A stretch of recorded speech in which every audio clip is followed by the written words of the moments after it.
Iniimbestigahan na ng mga otoridad ang lumutang na aligasyon na isang espiya umano ng China, si dismissed Bambantarlac Mayor Alice Guo. Samantala, ipinanawagan naman ni Defense Secretary Gilberto Teodoro Jr. ang pag-amyenda sa espionage law. Yan ang ulat ni Patrick De Jesus. Sinisiyasat na ng mga otoridad ang muling paglutang ng posibilidad na isang espiya si dating Bambantarlac Mayor Alice Guo. Nanggaling ang impormasyon mula sa panayam kay self-proclaimed Chinese spy Xie Zhijiang sa isang Al Jazeera documentary kung saan sinabi nito na noong 2016 siya na-recruit sa Pilipinas bilang spy. Nakakulong ngayon sa Thailand si Xie na iniugnay sa forced labor at human trafficking mula sa scam activities. Hinikayat pa nito si Alice Guo na tinawag niyang Go Waping na sabihin na ang katotohanan. Ayon naman sa National Security Council, sinusuring maigi ang pahayag ni Xie. Lalo't mababatid na may kinarap itong extradition case para maibalik sa China. This can also be part of a disinformation campaign on the part of Xie Zhijiang himself, no?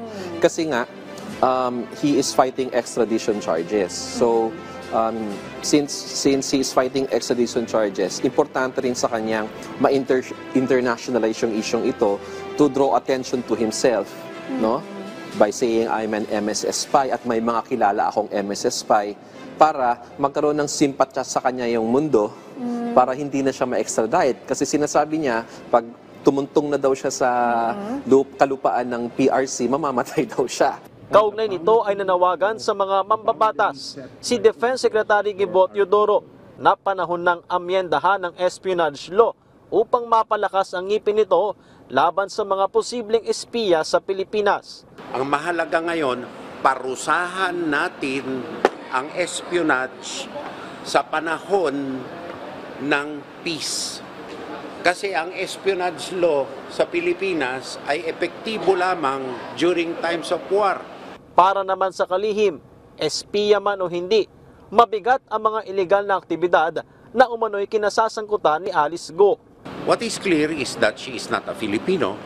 Secondly, she falsified documents to pretend that she's a Filipino. And thirdly, she was an active co-conspirator to a massive illegal criminal enterprise kung saan nagmula ang lahat ng illegal na activities. But then again, it is curious that a 32-building complex was operating within 2 minutes flying time away from the Trade Dock and the Light Armored Division. And, all the authorities. Umapela rin si Teodoro sa mga local official na huwag magpagamit sa mga questionableng donasyon o pera na maaaring galing sa international syndicates na isa ring banta sa seguridad ng bansa.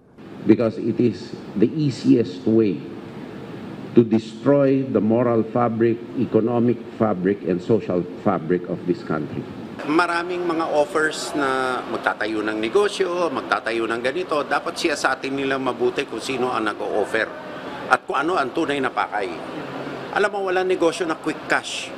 Patrick De Jesus para sa Pambansang TV sa Bagong Pilipinas.